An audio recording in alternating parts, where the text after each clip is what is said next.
Merge? Să trăiți vecinii! Noroc, ce facem? Hai să mergem împreună să sărbătorim pe Sfântul Ion. Hai ca să toți suntem sărbătoriți.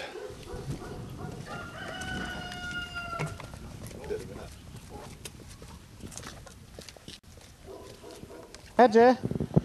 Ce ne puteți spune despre numele satului? Deci, Johannesfield a fost sat nemțesc, a fost înființat de Johann, care era numele proprietarului care l-a înființat, și Feld moșie, deci moșia lui Johann. În perioada comunistă i s-a schimbat denumirea și i s-a pus Ionel. Și tot Ionel românește. Deci să fie un sat... Asta a fost în perioada când au început să emigreze majoritatea etnicilor germani și satul a fost populat cu români, veniți din toate părțile țării, preponderent din Ardeal, din Bistrița, dar sunt și din Moldova, din Oltenia, din toate zonele țării. Și s-a format comunitatea de români care este la ora actuală majoritar în sat. Și sărbătorește astăzi. Și astăzi sărbătorește numele satului. Deci Ionel, de la Sfântul Ion, încearcă să facă o sărbătoare a satului. Okay. Gata, merge?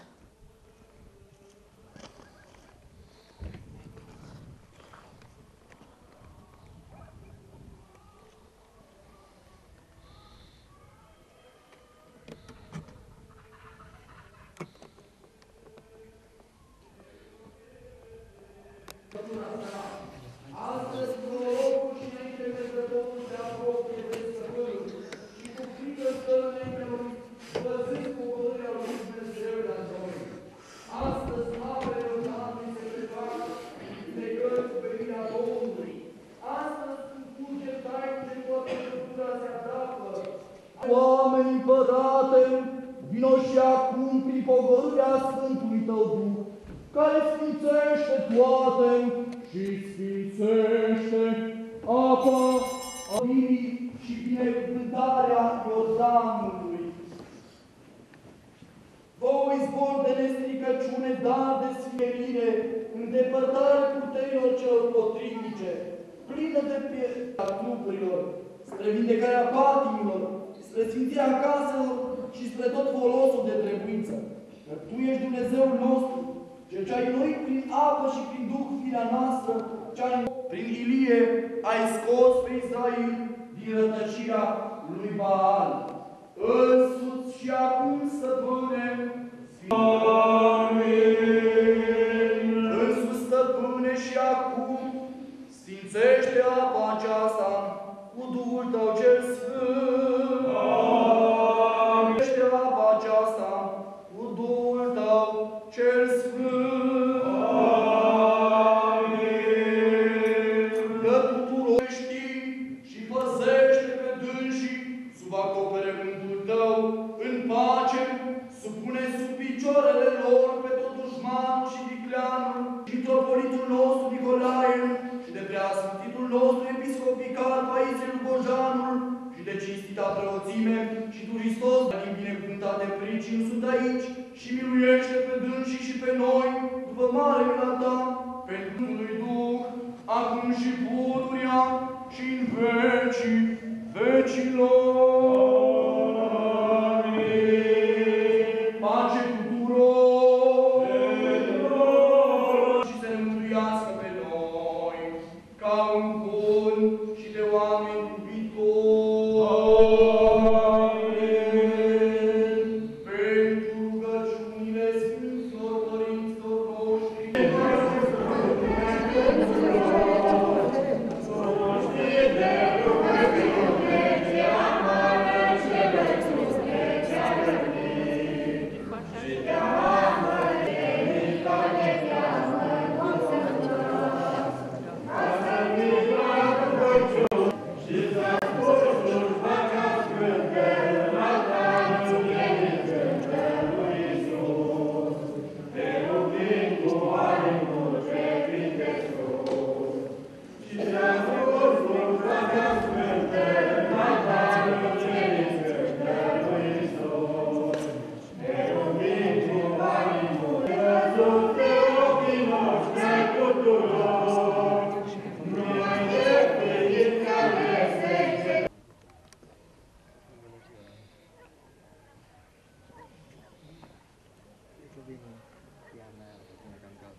Mergem.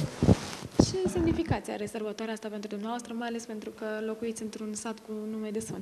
Cu adevărat este binecuvântat și chemarea lui Dumnezeu m-a chemat pe mine, preot cu nume de Grigore, într-un sat cu nume de Ioan.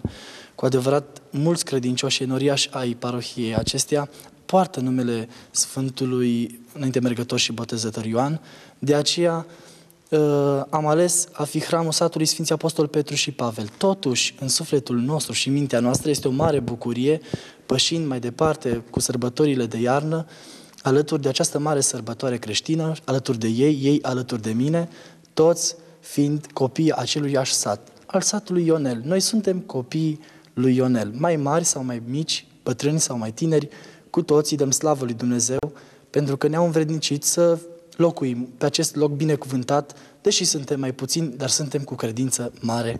Doamne, ajută! Numele dumneavoastră, vă rog. Sunt Părintele Grigore, al parohiei române Ionel. Puteți să veniți!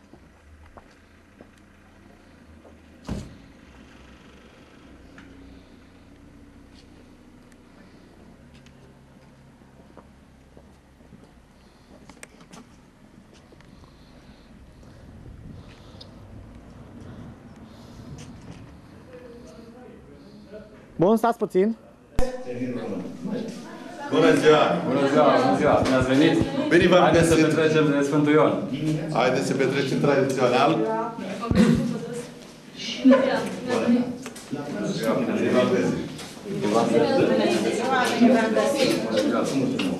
Mulțumim de invitație. Bine v-am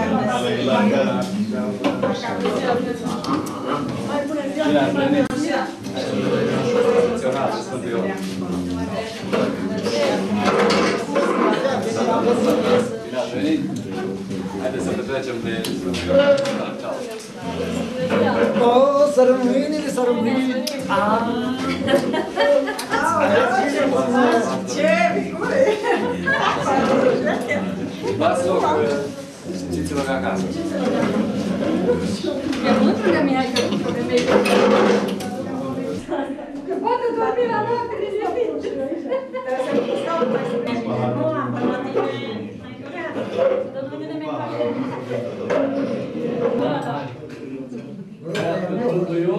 Noroc, sănătate, la mulți ani! Când a venit femeia aia acasă. Merge? La mulți ani, trească Sfântul Ioan! La mulți ani! Noroc, sănătate! La mulți ani numai bine! Ai dat joc cu mine! La mulți ani numai bine! Trească Galda! La mulți ani, nu mai știu dacă am avut toată Sărbătorim un an nou fericit, cu bucurie și fericire! Mai apare unul de asta cu...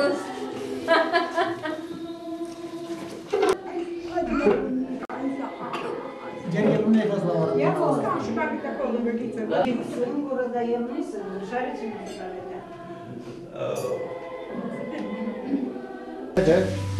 Am venit la vecinul să sărbătorim Sfântul Ioan și satul Ionel și așa, ca să ne simțim bine între vecini. Vă numiți Ioana?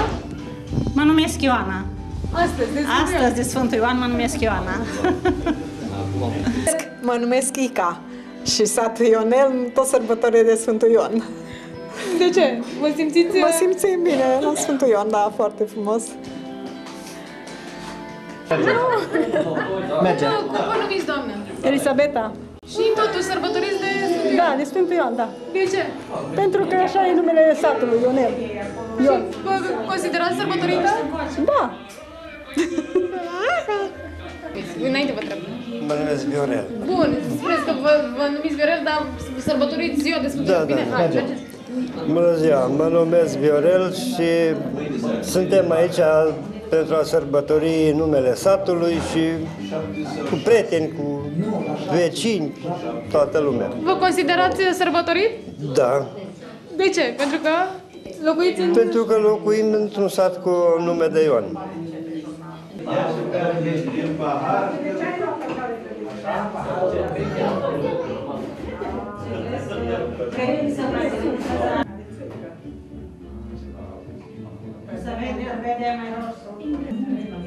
Sfântul Ion.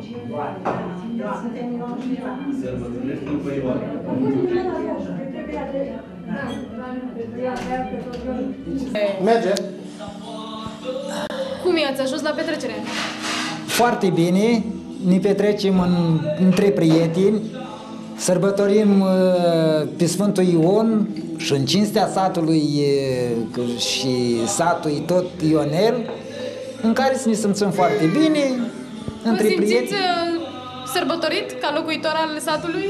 Nu, sărbătoresc sărbătoarea satului într-un fel. Că cheamă Ionel.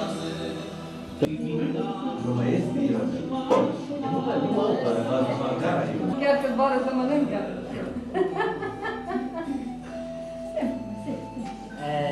Lili, bei paharul și era să orbi. Dar nu-i nici chiar așa, să mă vadă pe mine că beau. Eu mi-am pus paharul și nu am pus. Ce pahar nu scoate acolo,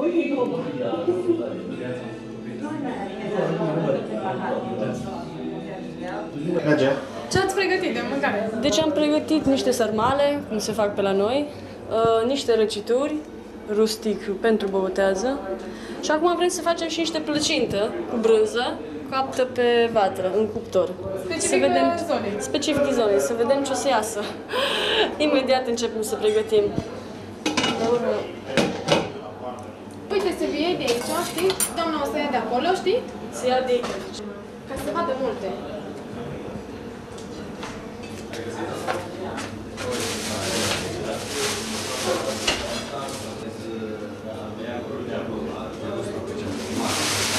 Mai multe persoane, mai puține persoane, mai multe.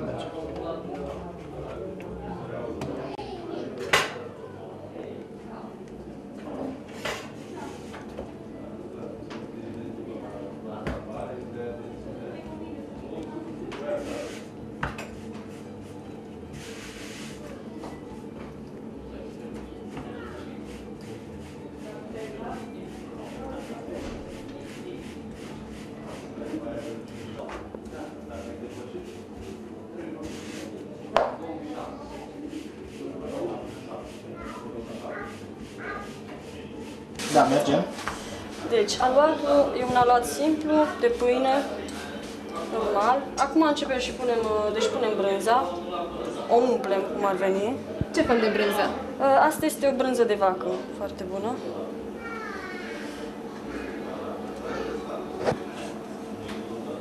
Pe urmă o împăturim și o punem la cuptor.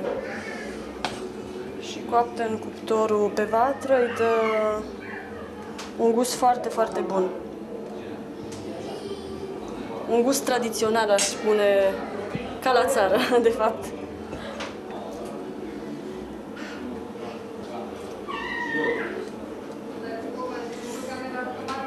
Și împăturim, grijă, mai punem puțină pâine.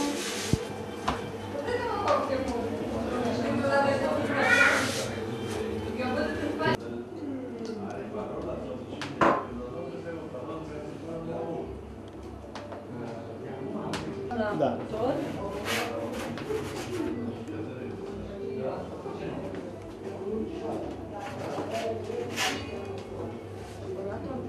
Și o să lăsăm puțin ca să se lumânească, să nu fie prea tare cuptorul.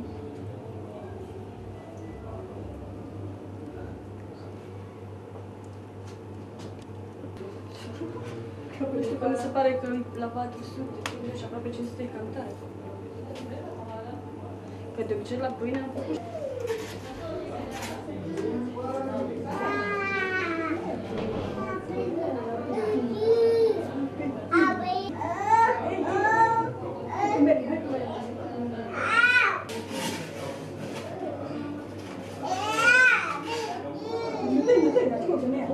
Mami, mica tu te vedi. Tu sei presente per adesso?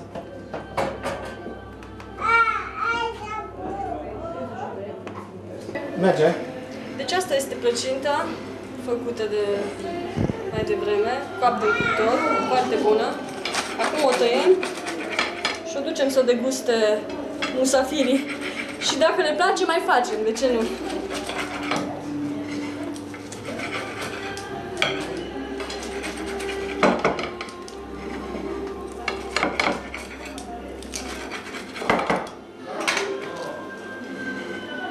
Deci asta este.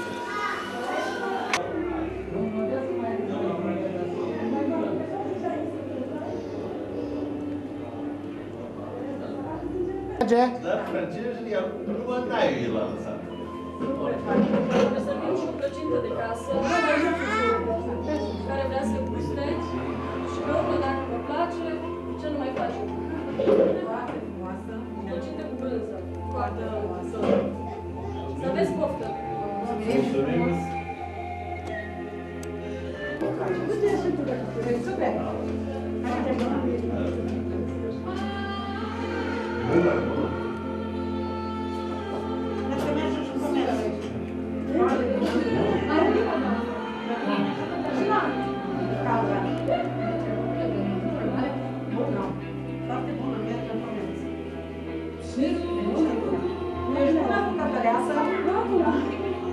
Bună, bună,